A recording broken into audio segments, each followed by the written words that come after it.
You cannot violate the homeowner's agreement. Look at this mess.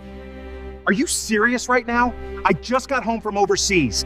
The physical shock of returning from a combat zone isn't a sudden noise. It's a profound, unsettling quiet. I stepped off the military transport plane at Fort Hamilton with the fine, abrasive sand of a 9-month overseas deployment still stubbornly clinging to the treads of my boots. My duffel bag, heavy with issued gear and the bone-deep exhaustion of a year spent on high alert, was slung over my shoulder. As I walked across the tarmac, the humid, temperate air of the States hit me, but my mind was entirely focused on one singular, saving thought: home. For nearly a year, I had survived the grinding tension, the endless tactical briefings, and the suffocating desert heat by holding on to the mental image of my house in East Ridge Heights. It wasn't a mansion, but it was mine. I had bought it outright before my deployment, a quiet piece of suburban sanctuary at the end of a cul-de-sac. In the darkest, most stressful hours of my tour, I dreamt of the smell of a charcoal grill firing up on a Friday evening, the cold condensation on a glass of iced tea, and watching the sunset from the sprawling, custom-built cedar deck I had painstakingly constructed with my own 2 hands. That deck was my pride and joy, a physical manifestation of peace and stability. I grabbed my truck from the long-term military lot, the engine turning over with a familiar, comforting rumble. The drive back to East Ridge Heights felt surreal. The familiar landmarks, the chain restaurants, the perfectly paved roads. It all felt like a movie I was stepping back into. But nothing, and I mean absolutely no tactical combat scenario I'd ever been trained for, could prepare me for the sight that greeted me when I finally turned onto my street and pulled my truck into my driveway. My sanctuary was gone. I didn't mean my house had been damaged or vandalized. I meant my literal land had been physically amputated. The solid, 6-foot privacy fence I had installed along the back perimeter was completely gone, its heavy wooden posts violently uprooted, leaving jagged holes in the earth. The property line had been aggressively moved up toward my back door by almost 40 feet, carving a massive, rectangular chunk out of my legally owned parcel. In the space where my beautiful cedar deck and manicured backyard used to exist, there now stood a chaotic, half-finished, deeply pretentious community garden. I killed the engine, my hands gripping the steering wheel so tight my knuckles turned white.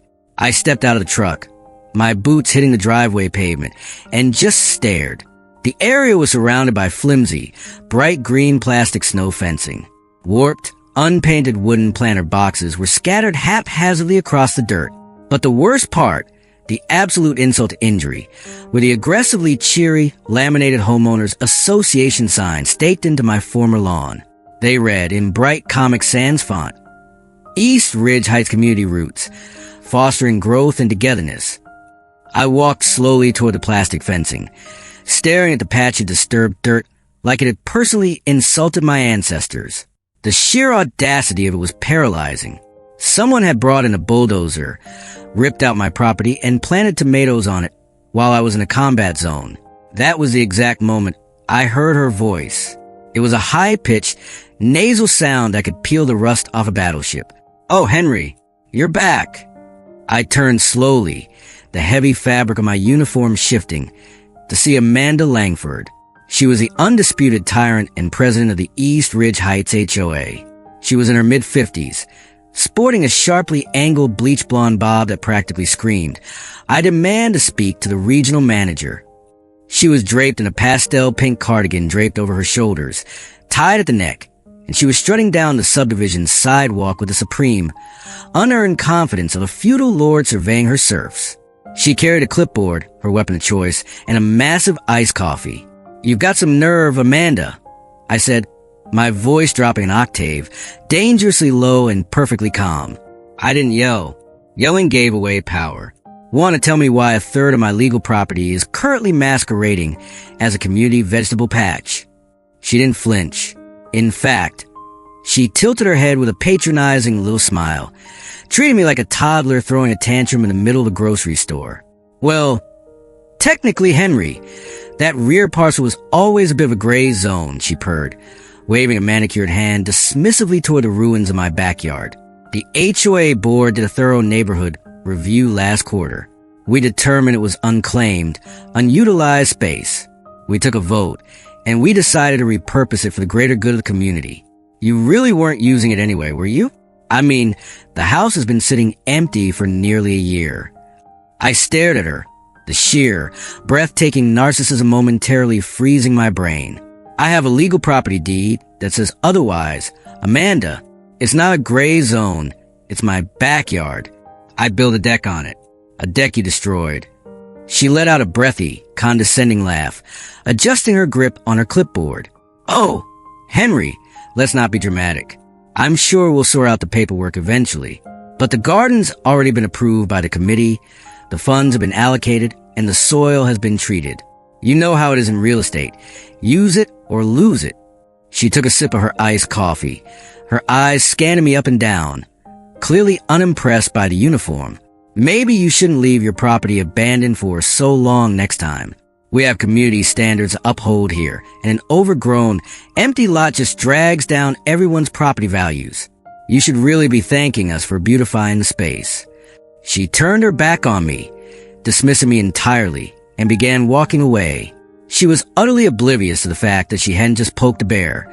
She had just poked a military fraud investigator who spent his deployments tracking missing millions in corrupt defense contracts. She thought she was dealing with a dumb, easily intimidated grunt who would just roll over, pay his HOA dues, and accept her petty suburban tyranny, because it was easier than fighting back. I didn't scream after her.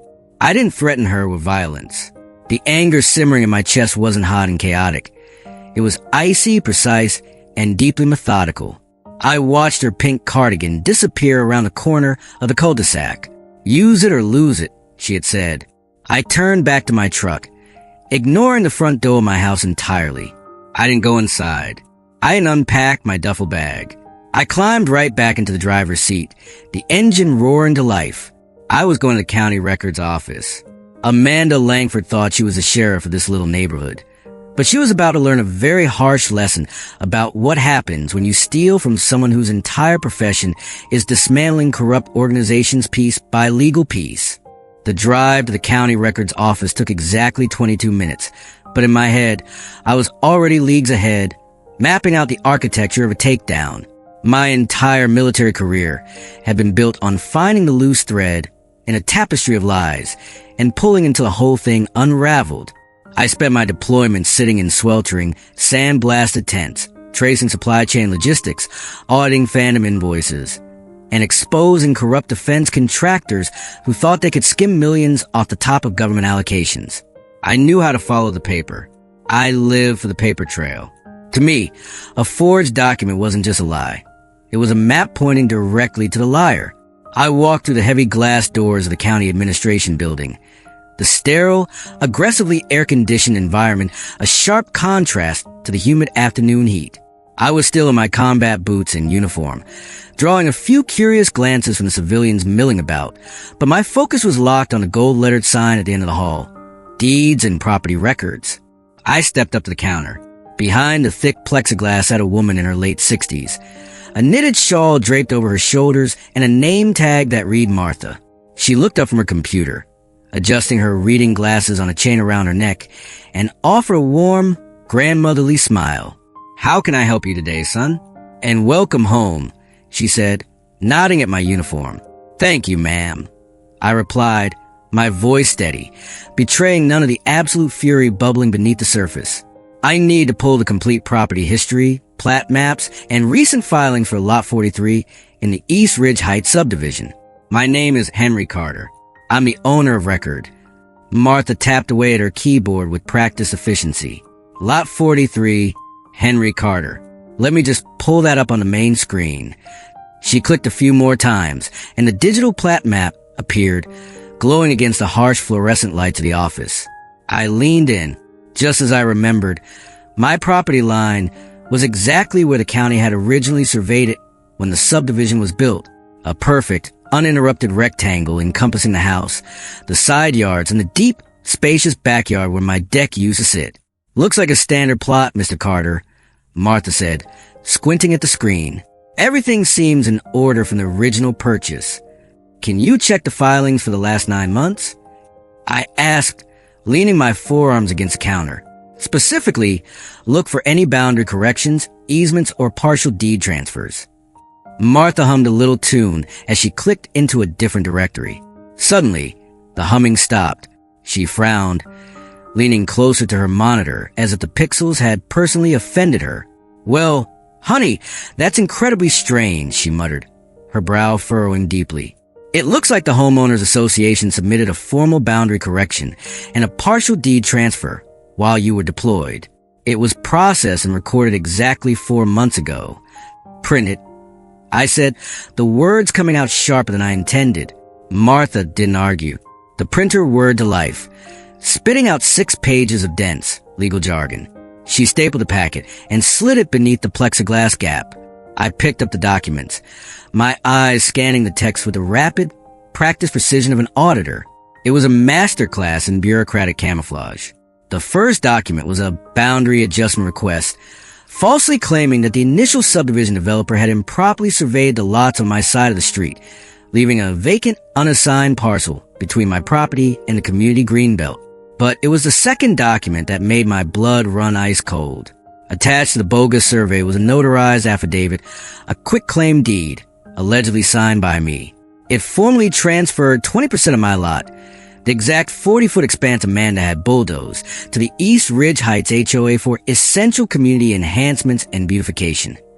I flipped to the second page to look at the sale price. In real estate transfers, even gifts require a nominal consideration to be legally binding. I stared at the line item, a bitter, humorless laugh escaping my chest. Amanda Langford hadn't just stolen my land. She had put a price tag on it. The official county document listed the sale of my backyard to the HOA for exactly $1. $1 single. She had sold my land to herself for pocket change while I was thousands of miles away taking mortar fire. Then I looked at the signature line. "This is incredible," I whispered. I pushed the paper back toward Martha, pointing to the ink. The signature scrawled on the line that read Henry Carter was a laughable, jagged mess. It looked like a drunken toddler had tried to write my name with a broken crayon, using their non-dominant hand. The letters didn't connect.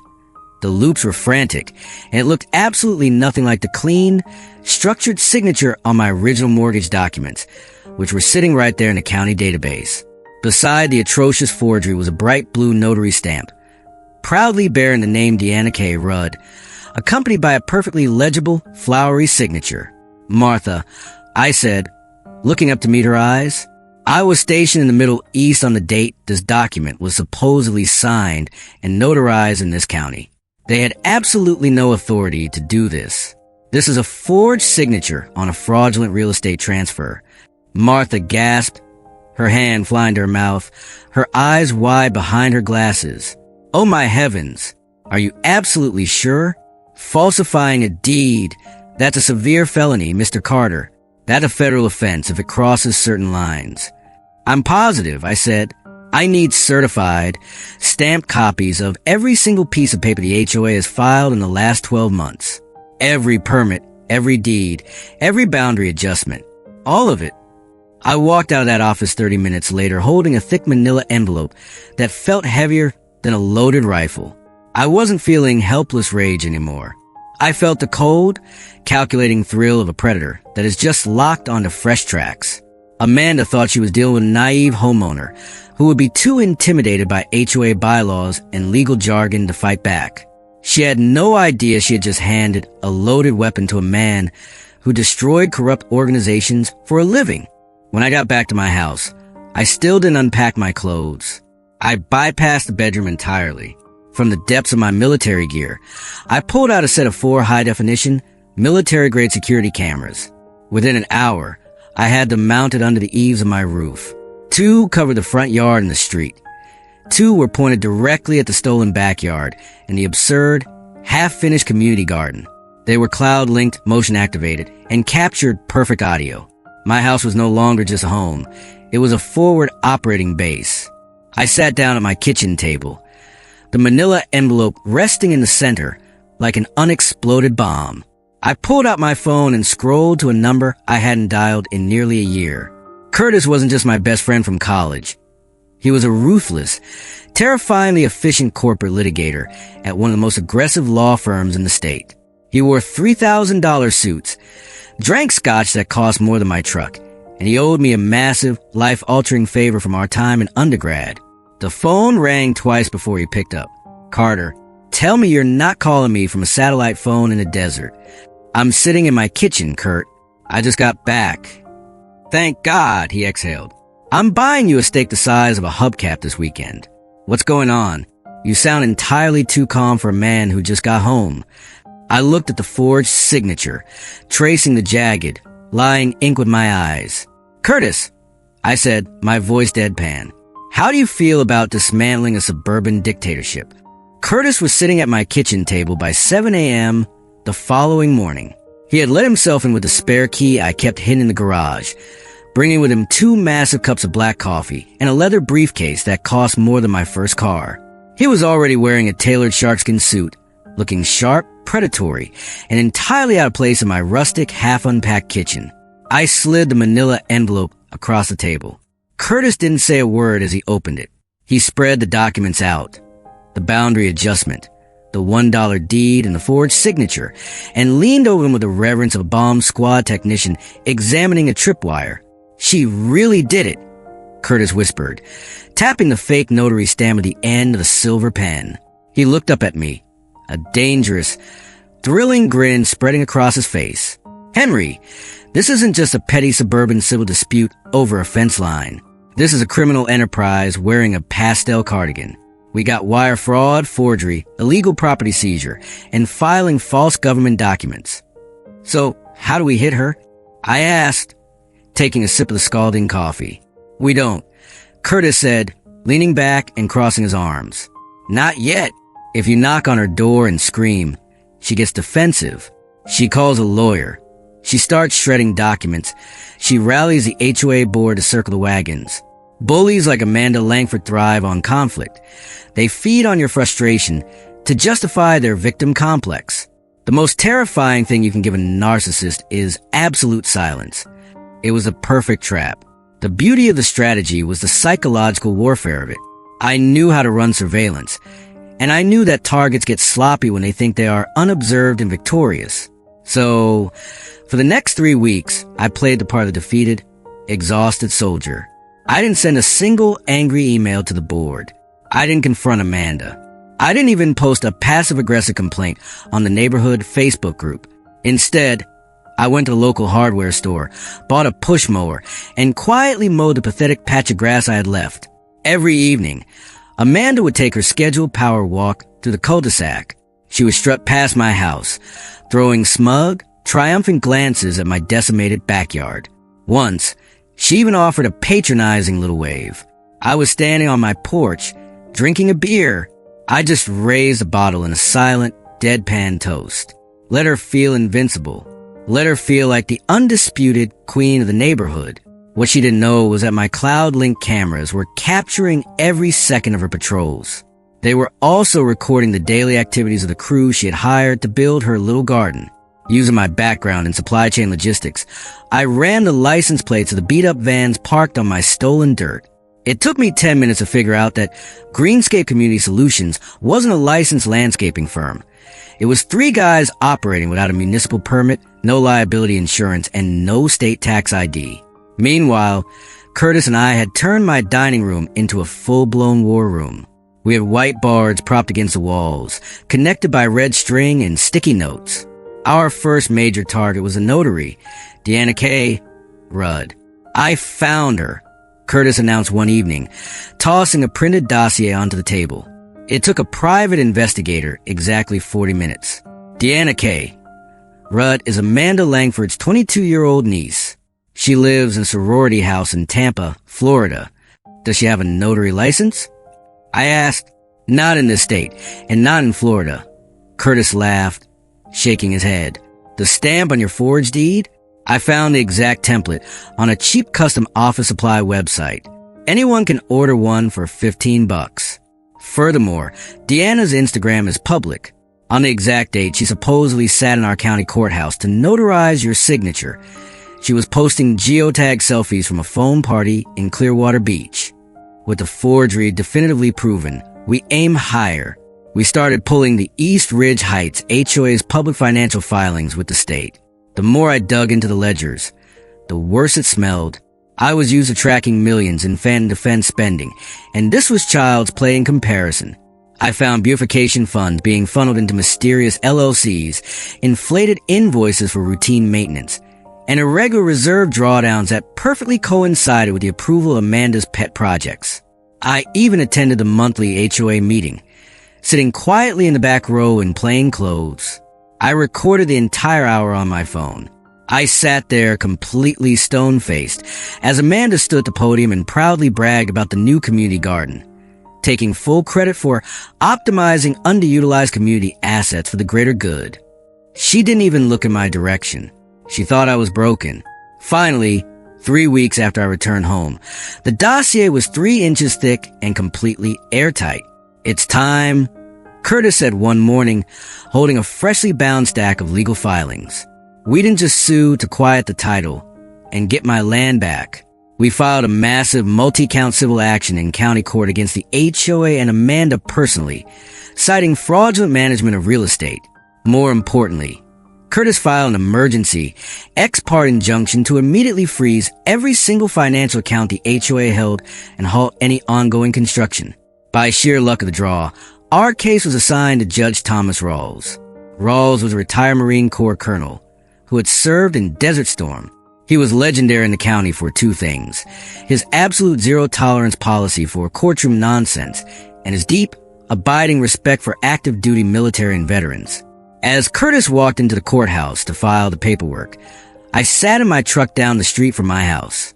Through my binoculars, I watched Amanda Langford in my stolen backyard. She was happily directing the unlicensed landscapers, pointing out where to place a wooden trellis, completely unaware that she had just stepped off a cliff, and the ground was rushing up to meet her. The morning of the preliminary hearing, the sky over East Ridge Heights was deceptively bright and cheerful, a crisp, cloudless blue that felt entirely at odds with the legal execution we were about to perform. Curtis and I drove downtown in his sleek, black sedan, the silence inside the car thick with anticipation.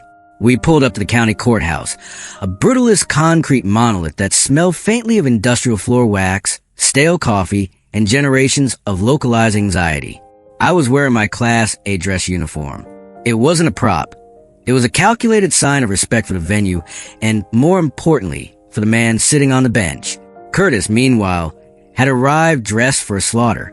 He wore a midnight blue sharkskin suit tailored so sharply it looked like it could cut glass, carrying a thick leather-bound briefcase packed with enough forensic evidence to sink a battleship. We entered Courtroom 4B precisely 15 minutes early and took our seats at the heavy oak plaintiff's table. 10 minutes later, the heavy double doors at the back of the gallery swung open and Amanda Langford breezed in. She hadn't even brought a lawyer. The sheer, blinding hubris of it almost made me laugh out loud. Amanda was dressed in a tailored floral blouse and her signature pearls, carrying a stack of pastel color-coded bedazzled folders. She looked less like a defendant facing severe civil and criminal allegations and more like a disgruntled PTA president arriving to complain about the bake sale schedule. Trailing nervously behind her was Paul Davis, the spineless HOA vice president. Paul was perpetually sweating, wearing a polo shirt tucked far too tightly into khaki jeans, looking exactly like a man eternally waiting for a middle management promotion that the universe was actively withholding. Amanda settled at the fence table, dropping her sparkly folders with a loud, dismissive smack. She glanced over at me, her eyes lingering on my uniform for a fraction of a second before her lips curled into a tight, patronizing smirk.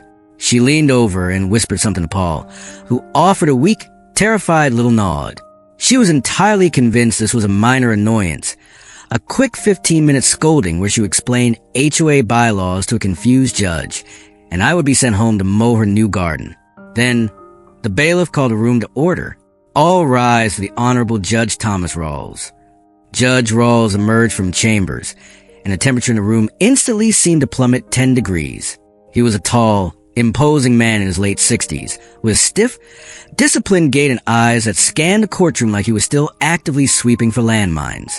He settled into his high-back leather chair, adjusted his reading glasses, and stared down at the docket. He didn't offer a polite good morning. He just dropped the gavel with a sharp, echoing crack. "We are here on emergency motion 742B. Judge Rawls's voice rumbled, deep and gravelly. Property dispute, request for an immediate injunction, and allegations of fraudulent land reassignment. Plaintiff is Henry Carter. Defendant is the East Ridge Heights Homeowners Association, represented here by its acting president, Ms. Amanda Langford." He looked up over his glasses. "Mr. Carter, you allege the HOA forged legal documents to seize a portion of your private property while you were deployed overseas?"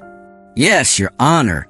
Curtis stood smoothly, his voice projecting across the quiet room with absolute, unshakable authority. "We have submitted exhibits, a through G, for the court's review. These exhibits demonstrate, beyond any shadow of a doubt, that Ms. Langford fabricated a notary seal, forged my client's signature, and filed a fraudulent quitclaim deed to sell his land to the HOA for the grand sum of $1 single. Amanda didn't even bother to stand up. She remained seated, waving a manicured hand at the judge as if swatting away a pesky fly. "Your Honor, please," Amanda sighed, her tone dripping with condescension.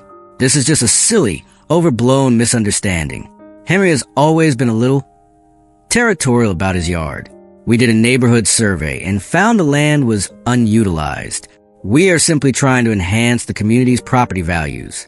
It's a community garden. That is the HOA's job." Judge Rawls stopped shuffling his papers. He slowly lowered his hands to the desk, lacing his fingers together. He locked eyes with Amanda, and the silence that stretched across the courtroom was physically oppressive. "Ms. Langford," Rawls began, his voice dropping to a dangerous, deadly quiet. "Your job is to ensure the neighborhood pool is chlorinated and the streetlights function. Your job is not to run a rogue real estate cartel out of a suburban cul-de-sac." Amanda's patronizing smile faltered, her posture stiffening. Excuse me?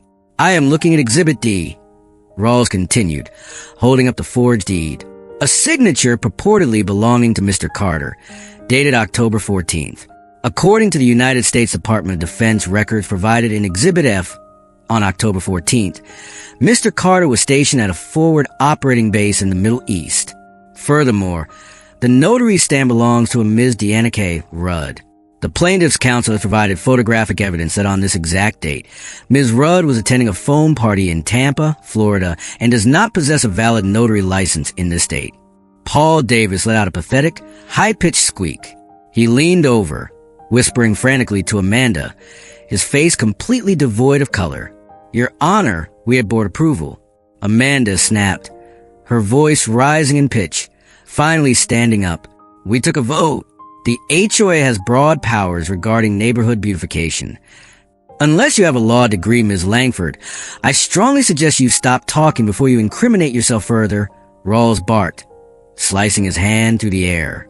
"The bylaws of homeowners association do not supersede federal and state laws regarding real estate fraud, forgery, and grand larceny." Curtis moved in for the kill.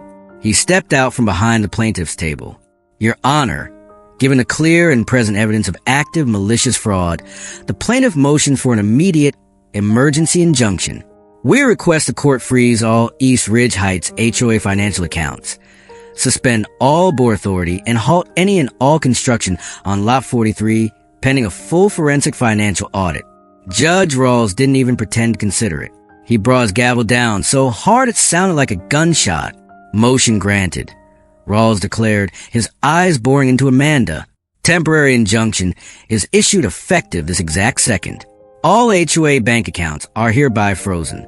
All construction on Mr. Carter's property is to cease immediately. Any violation of this order will result in a direct contempt charge and immediate jail time." Amanda stood frozen at the defense table, her mouth slightly open, the sparkly folders suddenly looking ridiculous scattered in front of her. The smug, untouchable armor she had worn for years was completely shattered. "And Ms. Langford?" Judge Rawls added, his voice dripping with icy disdain as he gathered his files.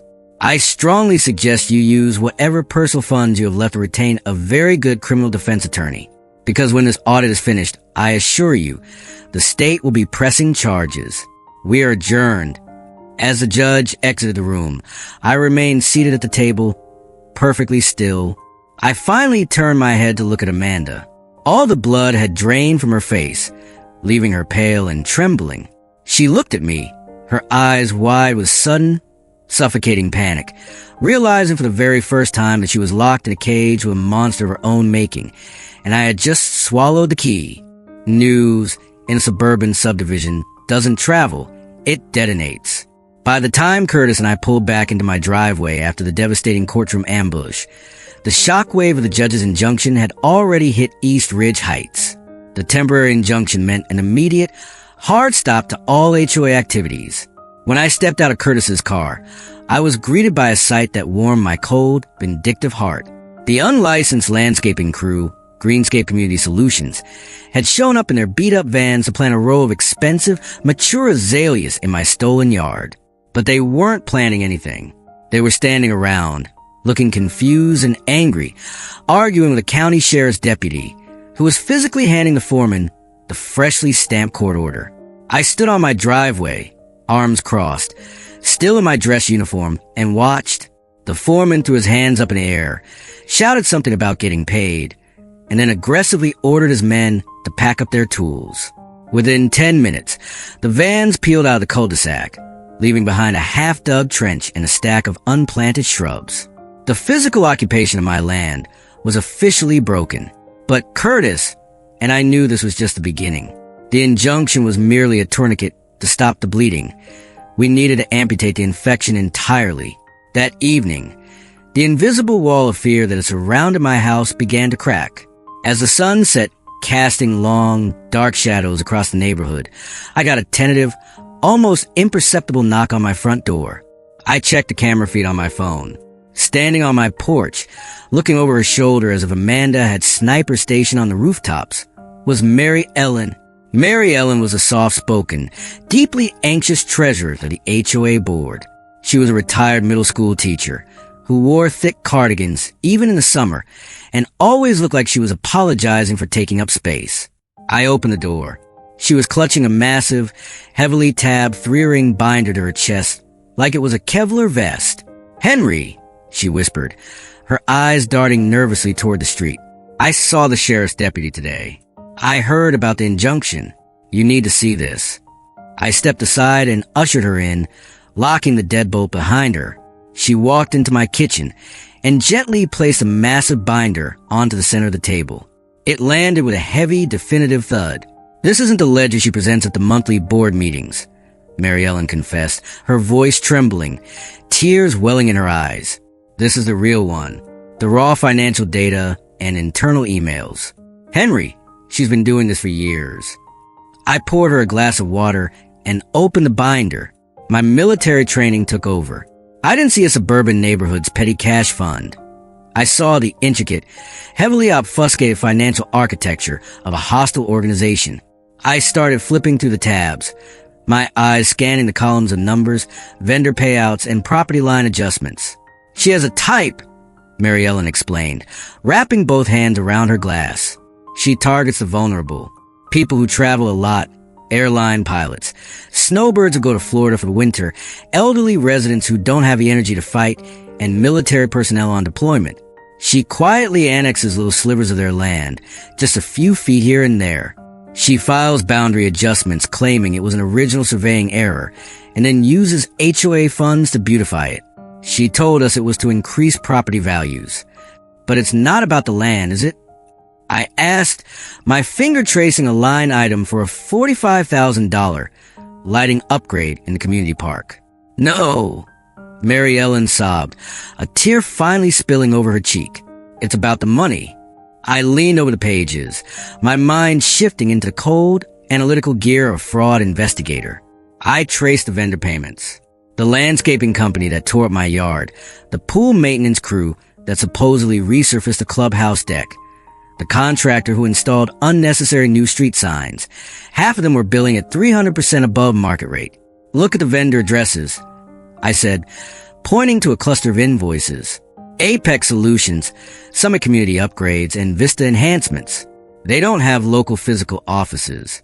They're registered to P.O. boxes in Oregon and Nevada. Who owns those companies, Mary Ellen? I asked gently, though I already suspected the answer. Her cousin, Mary Ellen whispered. Her cousin in Oregon and her brother-in-law in Nevada. They set up shell companies.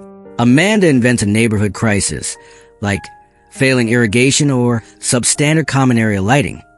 She fast-tracks the approval through the board, hires her family's fake companies, and pays the massively inflated invoices directly out of our HOA reserve funds. Then, they kick the cash back to her offshore. My jaw tightened. This wasn't a bored Karen on a power trip. This was a highly organized, systematic embezzlement ring draining the life savings and property values of an entire community. If you knew, I asked, keeping my tone carefully neutral, why did you sign off on the checks? Why didn't you go to the police last year? Mary Ellen buried her face in her hands. I tried to speak up. 2 months before you came home, I told her I wouldn't sign another check to Apex Solutions without a physical inspection of the work. She cornered me in the clubhouse. She told me that if I made a fuss or went to the authorities, she would make a few phone calls to her friends on the county zoning board. She threatened to have my husband's independent contractor license permanently revoked. He's a plumber, Henry. That license is our entire livelihood.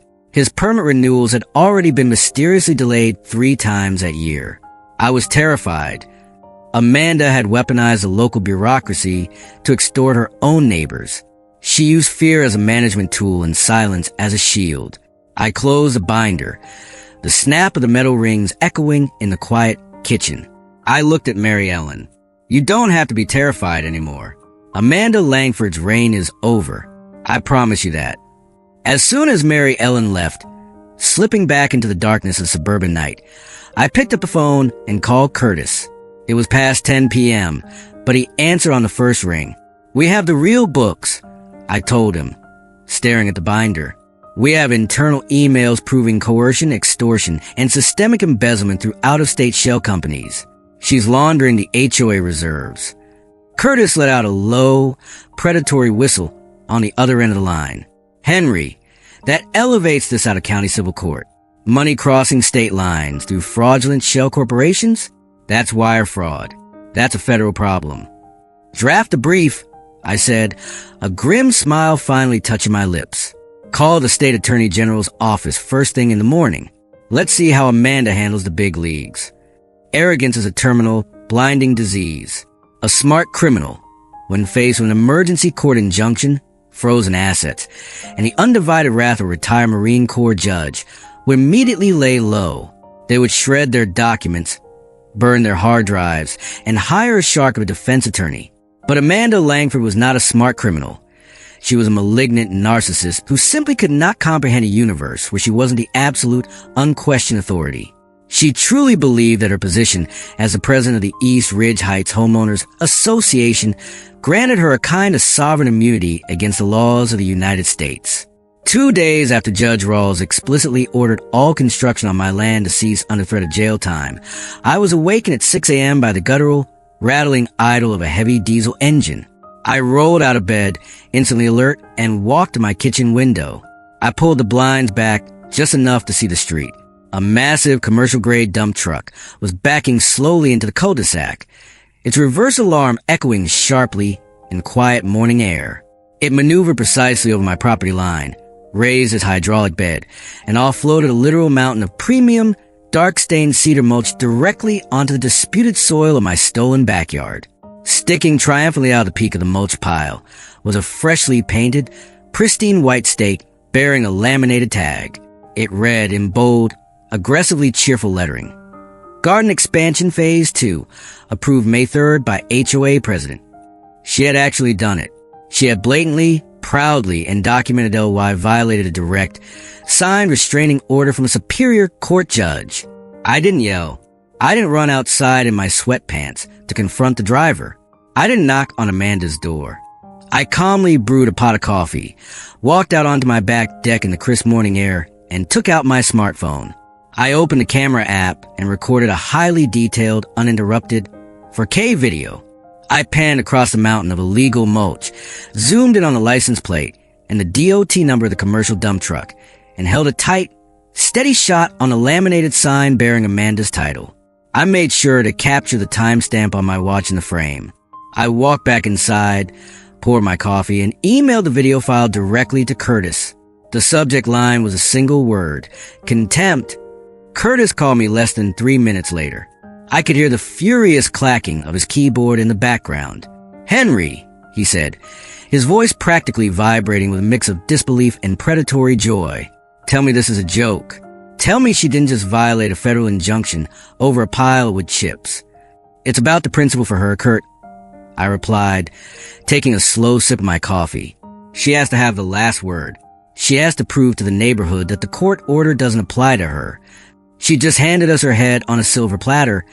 Curtis said darkly, "I'm filing the motion for contempt before I even put my pants on." Judge Thomas Rawls did not bother scheduling a hearing to debate the merits of the motion. When a judge issues a hard stop on property development and a defendant responds by dumping 3 tons of landscaping material on contested ground, the judicial system tends to bypass the pleasantries. By noon that exact same day, a grim-faced county code enforcement inspector in a high-visibility neon vest was standing in the middle of my backyard. He held a clipboard in one hand and a laser measuring tape in the other, glaring at the mountain of mulch like it had personally insulted his mother. Within minutes, Amanda Langford came strutting down the sidewalk, her heels clicking aggressively against the pavement. She was flanked by Paul Davis, who looked like he was one loud noise away from a cardiac arrest. Amanda marched straight up to the inspector, crossing her arms over her chest. "Excuse me," she barked, using her best. "I demand to speak to the manager voice. This is private community property.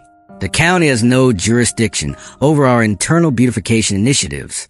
I am the HOA president, and I demand you leave the site immediately."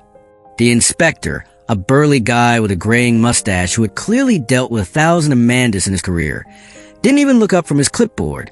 He just adjusted his hard hat and clicked his pen. "Ma'am," he said in a flat, bored monotone, "I am here on the direct, sworn orders of Judge Thomas Rawls. This site is under a judicial freeze.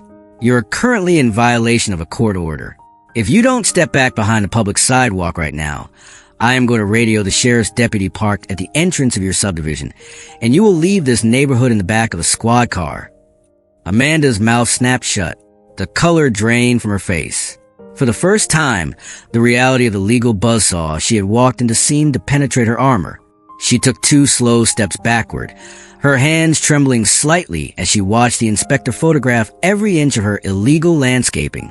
The hammer fell at 3 p.m. that afternoon. Judge Rawls was absolutely furious at the blatant disrespect for his court. He didn't just hold Amanda in civil contempt. He granted Curtis's emergency, secondary motion to place the entire East Ridge Heights Homeowners Association into full legal receivership. In property and corporate law, receivership is the absolute nuclear option. It is the legal equivalent of a hostile military occupation. A court-appointed, independent third-party administrator was legally dispatched to seize total control of the HOA. They took over all operations, all finances, all vendor contracts, and all executive decisions pending the outcome of the state and federal fraud investigations. With the strike of gavel, Amanda Langford, Paul Davis, and the rest of the complicit board were stripped of all their authority in an instant. The receiver immediately froze their access to the HOA bank accounts. They remotely changed the passwords to the neighborhood email servers. They revoked the board's key cards to the community clubhouse. Amanda was legally, permanently barred from sending official emails, collecting dues, issuing fines, or making a single decision regarding the neighborhood. If she even attempted to draft a warning letter about someone's trash cans, she would be committing a federal crime. As the sun began to set on East Ridge Heights, I watched Amanda standing on her immaculate front lawn. She was staring at her phone, frantically refreshing an email inbox that she no longer had access to. The tyrant had been officially deposed. Her kingdom had been seized by the state. But the civil war was over. Now, the criminal phase was about to begin. The morning after the receivership was announced, the neighborhood woke up to a spectacle that no one in the quiet, immaculately manicured cul-de-sacs of East Ridge Heights had ever witnessed. It was 6:15 a.m. The sun was barely cresting over the rooftops, casting long, pale shadows across the dew-soaked lawns. I was sitting on my front porch, nursing a black coffee, when the silence was shattered not by sirens, but by the heavy, synchronized rumble of large engines. 3 unmarked black SUVs, the kind with heavily tinted windows and reinforced suspensions, rolled to a smooth, predatory stop directly in front of Amanda Langford's 2-story colonial home. Before the vehicles had even fully settled, the doors swung open. Half a dozen men and women stepped out onto the pristine pavement. They weren't wearing local police uniforms. They wore tactical windbreakers with FBI and State AG Fraud Division printed in stark, unmissable yellow lettering across their backs. They moved with absolute, terrifying precision. There was no hesitation, no knocking, and no waiting for someone to answer the bell. They had a sealed, no-knock federal warrant. They breached her custom-painted navy blue front door with a heavy steel ram. The crack of the splintering would echo through the entire subdivision like a gunshot. Up and down the street, I could see porch lights flicking on. Curtains twitched. Front doors cracked open as neighbors, still in their robes and pajamas, stepped out to witness the unthinkable. The untouchable queen of the cul-de-sac was being raided by the federal government. From my vantage point down the street, I watched as they methodically tore her kingdom apart. Through her large front bay windows, I could see the harsh beams of tactical flashlights sweeping across her pastel living room. Agents in latex gloves began carrying out the physical infrastructure of her empire. First came her desktop computer and 3 separate laptops.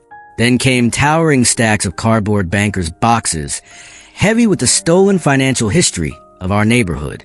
Finally, 2 burly agents wrestled a massive, heavy-duty steel safe out the front door, dragging it down her brick walkway on a hand truck. 40 minutes later, Amanda was let out. She wasn't in handcuffs yet. They were detaining her for questioning and executing the search, but she looked utterly destroyed. The perfectly coiffed bleach blonde bob was flattened on one side. She was wearing a silk bathrobe over sweatpants, clutching a designer handbag to her chest like a life preserver. She looked disheveled, terrified, and incredibly small as an agent guided her into the back of the lead SUV. As the convoy pulled away, leaving her front door hanging off its hinges, I didn't celebrate. I didn't cheer with the rest of the neighbors who were now openly gathering on the sidewalks. I set my coffee mug down on the porch railing and walked around the back of my house. The feds had her digital life, but I knew the psychology of a paranoid, controlling criminal. People who run complex, multi-year fraud spanning digital networks and offshore accounts suffer from a specific kind of anxiety. They don't trust a cloud. They live in constant fear of hard drive crashes, server wipes, or ransomware. They always keep a physical master copy, a failsafe. And knowing Amanda's obsessive need for control, she wouldn't have kept it in the house where her husband or a casual guest might stumble across it. During my deployments, I have been trained by combat engineers on how to locate insurgent caches, weapons, funds, or documents buried in the desert. You don't look for the object. You look for the anomaly. You look for disturbed earth, places where the natural settling of the ground has been interrupted. You look for soil that retains moisture differently, causing the grass above it to grow in slightly altered shades.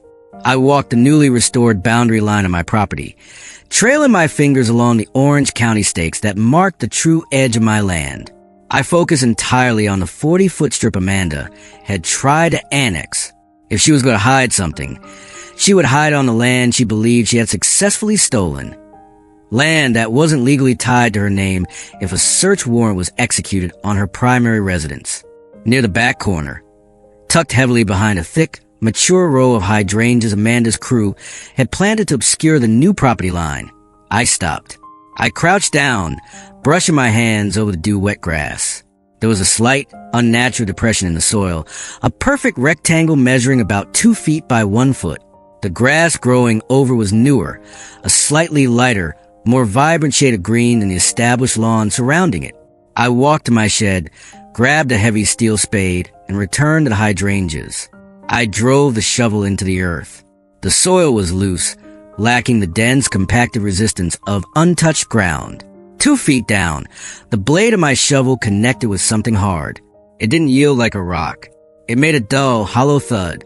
I dropped the shovel and dug the rest out with my bare, dirt-cake hands. I pulled it free. A heavy-duty, waterproof black Pelican case, The kind professional photographers use to protect $10,000 lenses from extreme weather. It was secured with a heavy brass padlock. I carried the dirt-covered case to my deck, grabbed a pair of heavy bolt cutters from my toolkit, and snapped the lock. I popped the heavy latches, the airtight seal hissing as I opened the lid. Inside, resting on custom-cut protective foam, wasn't cash or gold. It was far more valuable. It was Amanda's physical, handwritten ledger. I wiped the dirt from my hands and carefully lifted the thick, leather-bound notebook. I flipped it open. It was a masterpiece of megalomania. This wasn't just a record of stolen HOA funds. It was an encyclopedia of extortion. The pages detailed every illegal property adjustment, every bribe paid to local county inspectors to look the other way, and the exact routing numbers for the offshore shell companies in Delaware and the Cayman Islands. But it was the back half of the ledger that made my blood run cold. She had dedicated dozens of pages to blackmail material on her own neighbors. There were notes on Mary Ellen's husband's plumbing permits. There were details on another neighbor's unreported home business, which Amanda used to extort a special assessment fee to keep quiet. Then, I turned to the page labeled Lot 43, Carter. There was, written in her loopy, arrogant cursive, military, gone for at least 12 months. Prime target. No immediate family in state. To check property. Land value deeply underestimated. Push community garden proposal immediately. Subdivide lot formally if he can test upon return or dies in combat. She hadn't just seized an opportunity. She had actively preyed on my deployment, coldly calculating the odds of my death as a convenient real estate acquisition strategy. I didn't call Curtis. I didn't even wash my hands. I threw the ledger back into the Pelican case, tossed it onto the passenger seat of my truck, and drove straight downtown. I walked into the local FBI field office, my boots tracking suburban dirt across their polished lobby floor, and slammed the heavy plastic case down on the front desk. The trap hadn't just closed on Amanda Langford. It had locked, sealed, and the key was officially thrown away. The heavy thud of the dirt-caked Pelican case hitting the polished reception desk of the FBI field office sounded exactly like a judge's gavel. I didn't bother wiping the suburban mud off my hands before sliding my military ID and the ledger across the counter to the duty agent. Within 10 minutes, I was sitting in a windowless conference room with Special Agent Louis Kramer, a man whose tailored suit and dead-eyed stare indicated he had zero patience for small-time crooks, but an infinite appetite for dismantling organized syndicates. When I showed him the ledger, specifically the pages detailing the routing numbers for the Delaware holding companies and the blackmail material Amanda had compiled on her own neighbors, Kramer didn't smile, but the predatory gleam in his eye was unmistakable. The trap hadn't just closed, it had been welded shut. Criminal conspiracies, no matter how meticulously planned, never shatter at the top. They always break at their weakest structural point. In the meticulously manicured ecosystem of the East Ridge Heights Homeowners Association, that weakest link was Paul Davis. Paul was a man whose entire personality was constructed around avoiding direct conflict, wearing aggressively tucked-in polo shirts, and riding Amanda Langford's coattails for a scrap of neighborhood authority. The moment the FBI flashed Amanda's handwritten ledger in front of him, specifically the page where she had documented his complicity in forging landscaping permits, Paul folded faster than a cheap lawn chair in a hurricane. He didn't even wait for a lawyer. Sitting in a cold, steel-tabled interrogation room, facing the terrifying reality of federal prison, Paul Davis traded his loyalty for a full immunity deal. He spent 3 straight days singing like a canary, detailing every single closed-door meeting, every chorus vote, and every fabricated fine. But the most devastating weapon he handed the federal government wasn't his testimony. It was a string of alphanumeric characters written on a scrap of paper. It was an encryption key to Amanda's private, off-site server. She was too paranoid to keep the deepest, darkest files on computers sitting in her home office. So she had rented a secure, anonymized server hosted out in Nevada under a fake corporate name. When the FBI Cybercrimes Division used Paul's key to crack the server open, the true, horrifying scale of Amanda's depravity was laid bare. She wasn't just laundering money through fake landscaping companies to buy designer handbags.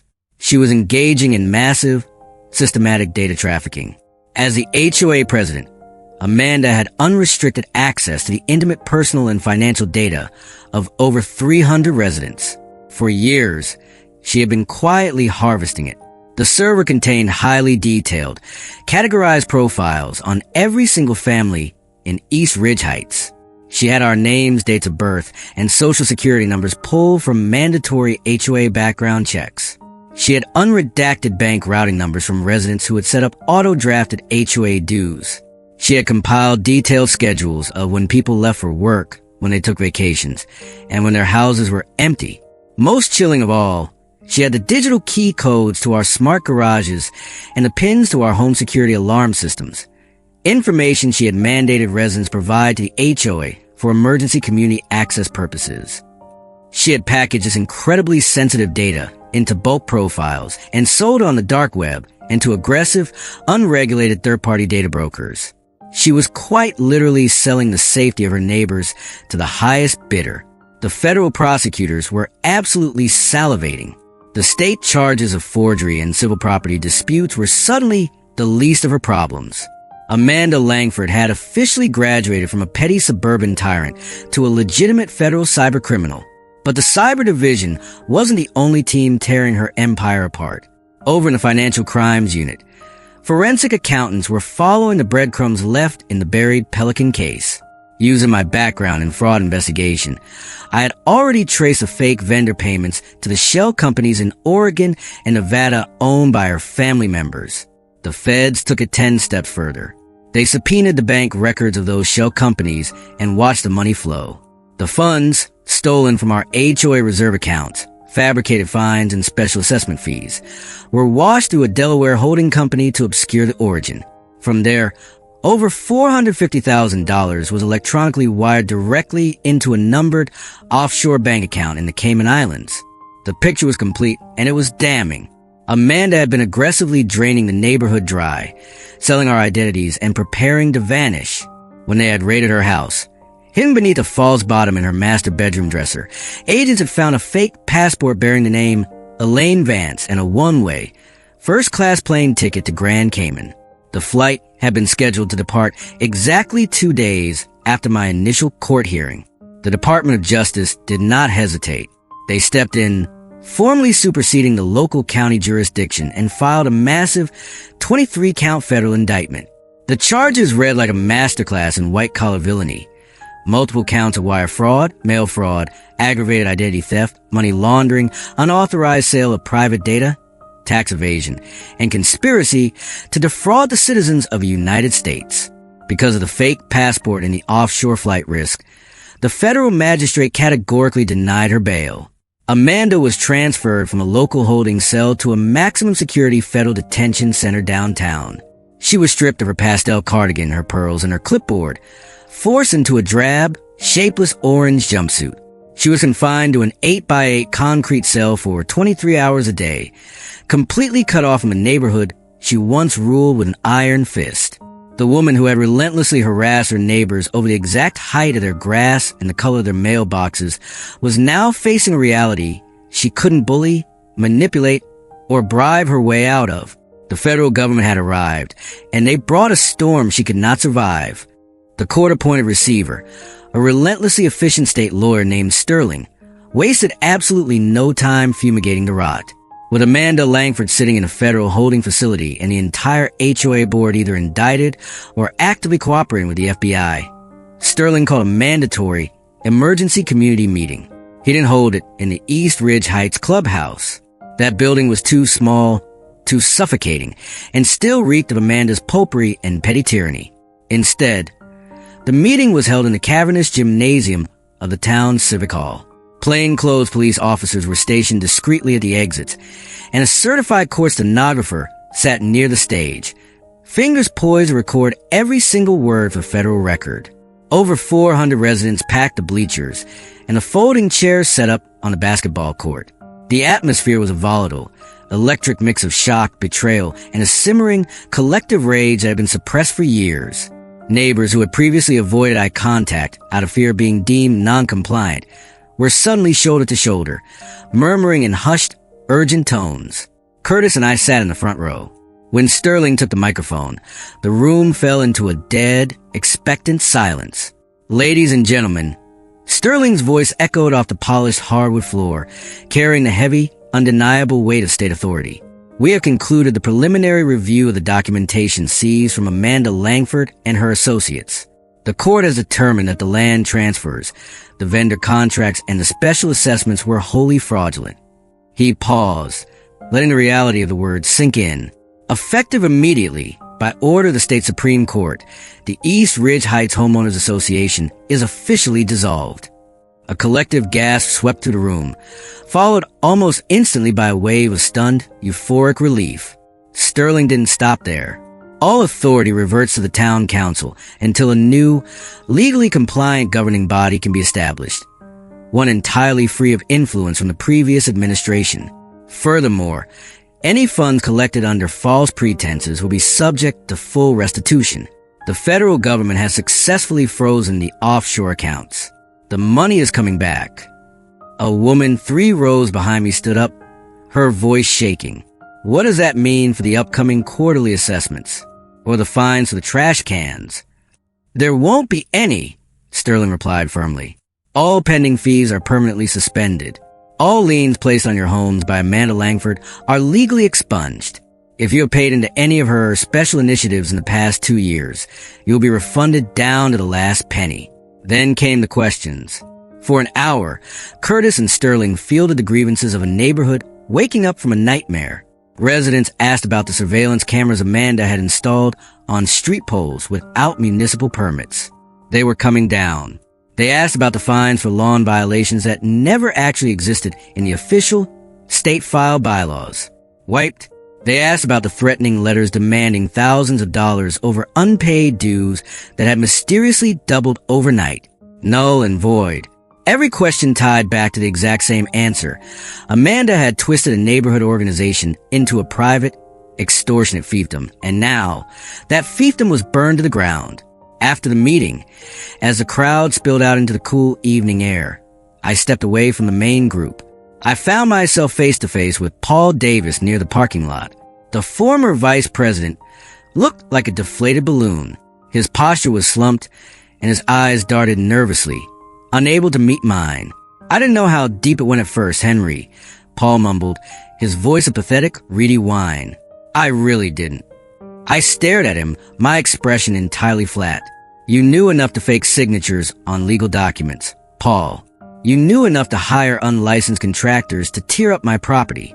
She told us it was just paperwork cleanup, he pleaded, holding his hands up defensively. She said the county wouldn't care. She said if we didn't sign off on her projects, she'd target us next. She said she'd ruin our credit with bogus liens. She'd done it before. She did it on my land. I said, my voice dropping to a cold, unforgiving register. You made a choice to protect yourself by throwing a deployed soldier under the bus. Enjoy the immunity deal, Paul. But if I ever see you on my side of the subdivision again, I won't need a lawyer. He swallowed hard, nodded once, and scurried away to his car. That night, instead of driving, I walked the 2 miles back to East Ridge Heights. When I finally turned onto my street, the air felt fundamentally different. The oppressive, invisible weight of surveillance and compliance was gone. Neighbors I barely knew waved enthusiastically from their porches. Some actually walked down their driveways to shake my hand. Others just offered a quiet, heartfelt thank you. Kids were riding bikes in the cul-de-sac as the streetlights flickered on. The neighborhood was finally breathing again. 2 weeks later, the town council launched a special task force to help neighborhoods transition out of abusive, predatory HOAs. The mayor personally called and asked me to sit on it. At first, my instinct was to decline. I had just dismantled an empire. I had had enough of board meetings, bylaws, and municipal politics to last a lifetime. But then I thought about Mary Ellen, terrified of losing her husband's livelihood. I thought about the elderly man down the street who had nearly suffered a heart attack over a mailbox fine. I thought about all the people who had lost something and didn't have the specialized tools, the legal connections, or the sheer stubbornness to fight back. So I said yes. Backslash together with Curtis and a newly emboldened Mary Ellen, we rewrote the East Ridge Heights Charter from the ground up, turning it into an impenetrable fortress against future Karens. We didn't just tweak the rules, we fundamentally shifted the power dynamic. Our new framework was brutally simple and legally binding. Absolute democratic control. No board could be formed without direct, auditable paper elections. Term limits. No individual is allowed to hold any board position for more than one single term without a unanimous community override vote. Judicial oversight on penalties.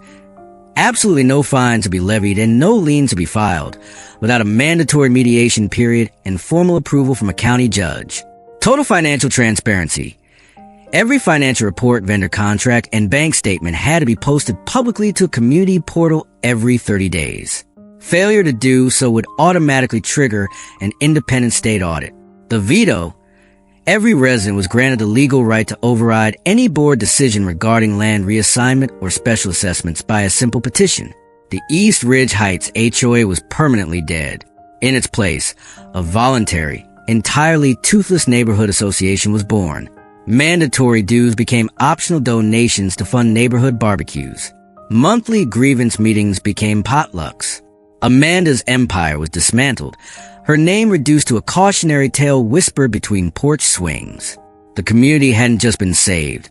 It had been reborn, armed with the knowledge that power only exists where people allow it to reside. The federal sentencing of Amanda Langford was scheduled for a crisp, overcast Friday morning in late October. The federal courthouse downtown was a towering structure of granite and glass, a stark, clinical cathedral of absolute law. Inside Courtroom 3A, the air conditioning hummed with a sterile, freezing efficiency that seemed to sap the warmth from anyone who entered. The gallery was packed shoulder to shoulder. It looked like the entire subdivision of East Ridge Heights had carpooled downtown. Old Frank was there, wearing a suit that looked like it hadn't left his closet since the late 90s. Mary Ellen sat in the second row, clutching her purse, her husband, whose contracting business was finally booming again, sitting protectively beside her. Then the side door opened and the U.S. Marshals let Amanda in. There was an audible, collective intake of breath from the gallery. The transformation was absolute. The sharply angled, bleach blonde bob had grown out into limp, graying roots. She wore a drab, shapeless olive green jumpsuit issued by the Federal Detention Center. She wore absolutely no jewelry, no pearls, no diamond studs, and her wrists were secured by a chain that linked to a leather belt around her waist.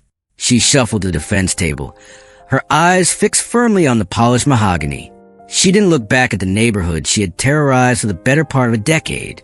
She didn't dare. Judge Helen Vargas called the session to order. The federal prosecutor stood and recited the final, devastating list of convictions.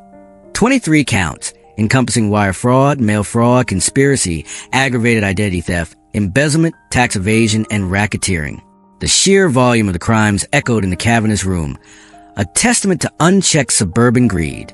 Curtis, sitting beside me at the plaintiff's table, gave me a sharp, encouraging nod.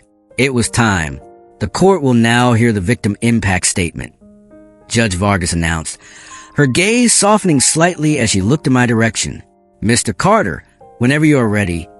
I stood up, adjusting the lapels of my suit, and walked to the podium at the center of the room. I didn't bring any notes. I looked directly at Amanda, waiting until the silence forced her to finally raise her head and meet my eyes. She looked hollowed out, a ghost of the tyrant who had sneered at me in my driveway just months ago. I came home from a 9-month combat deployment, expecting to find my house intact. I began, my voice steady, carrying effortlessly across the silent courtroom. Instead, I found a half-built garden where my backyard used to be. I found that someone had sold my land without my knowledge, forged my name on legal government documents, and buried the evidence under a mountain of bureaucratic HOA jargon. I gripped the edges of the podium. But this isn't just about a stolen piece of land. It's about the fundamental concept of trust. Amanda Langford didn't just steal money from our reserve funds. She stole peace of mind. She turned friendly neighbors into paranoid suspects, and she transformed a community meant for families into a hostile, militarized compliance zone. She used fear as a management tool and silence as a shield. And she did it all with a patronizing smile and a clipboard. I took a breath, letting the weight of the words settle. I fought overseas for this country. I've seen firsthand what happens when power goes entirely unchecked, when systems of trust break down and predators take control. I never, in my wildest dreams, thought I'd come back to the United States and find a small, insidious version of that tyranny operating in my own cul-de-sac. But we took it back. Not with threats, not with petty fines, and not with violence. We took it back with patience, with the law, and with the truth. And we're going to keep it that way. I stepped away from the podium and sat back down. A profound, heavy silence blanketed the room. Judge Vargas didn't need to hear anything else. Amanda's defense attorney made a pathetic, half-hearted plea for leniency based on her age and lack of prior violent convictions, but the judge was utterly unmoved. Your client orchestrated a systematic, predatory abuse of power over several years, Judge Vargas declared, her voice ringing like a struck anvil. You targeted the vulnerable. You manipulated the public trust, sold the private data of your neighbors, and undermined the very concept of a safe community. You are a thief who wore a veneer of suburban respectability. This court sentences you, Amanda Langford, to 24 years in federal prison, to be served consecutively without the possibility of parole. Amanda flinched violently, as if she had been physically struck, but she said nothing. The marshal stepped forward, grabbed her by the arms, and led her out of the courtroom. Her empire was officially, legally dead, back in East Ridge Heights. The healing happened quickly. The properties that had been misappropriated were legally restored to their rightful owners by the county clerk. By early fall, Curtis called to give me the final piece of good news. The restitution payments had begun. The millions Amanda had stashed in the Cayman Islands had been seized and liquidated by the feds. Every single homeowner who had been fined illegally, forced to pay a bogus special assessment, or had land annexed was receiving a check in the mail with interest. It was small justice, but it was justice nonetheless. Amanda's house, the crown jewel of the neighborhood, was seized by the IRS and sold at a public auction. The new owners were a young, incredibly normal couple with a newborn baby and a golden retriever. Within a week of moving in, they tore up Amanda's pristine, hyper-manicured rose bushes, added a wooden porch swing, and painted the front door a cheerful, welcoming navy blue. They never once mentioned the previous occupant. Life simply moved on. Not because we forgot what happened, but because we collectively refused to let her memory define our home. As for me, I spent the rest of the summer rebuilding. The county brought in a crew to bulldoze the ridiculous community garden, hauling away the warped planters and the plastic fencing. I bought premium cedar and spent my weekends measuring, cutting, and drilling. I didn't just rebuild my old deck. I built it bigger, stronger, and better than it was before. Before I laid down the final floorboards near the restored back fence line, I did one last thing. I had taken a piece of heavy brass to a local engraver. I dug a small hole in the dirt, poured a square concrete footing, and set the metal plate deep into the ground, completely hidden beneath the shadow of the new deck. It wasn't visible from the street, and no one else would ever know it was there. It was just for me. The plaque read, "This land was stolen. It was taken back." It doesn't matter if you're gone for a week or a year. Your home is your home. And no one, no HOA president, no crooked board, no self-appointed emperor of the cul-de-sac has the right to take it from you. Not while I'm around. That evening, the air was sharp with the crisp scent of turning autumn leaves. I stood on my newly finished deck, the wood solid and unyielding beneath my boots. I fired up the charcoal grill, cracked open a cold beer, and watched the neighborhood kids playing tag in the street under the fading amber light. I had served overseas to protect the idea of home. I never thought I'd have to fight a war for it in my own backyard, but I did, and we won.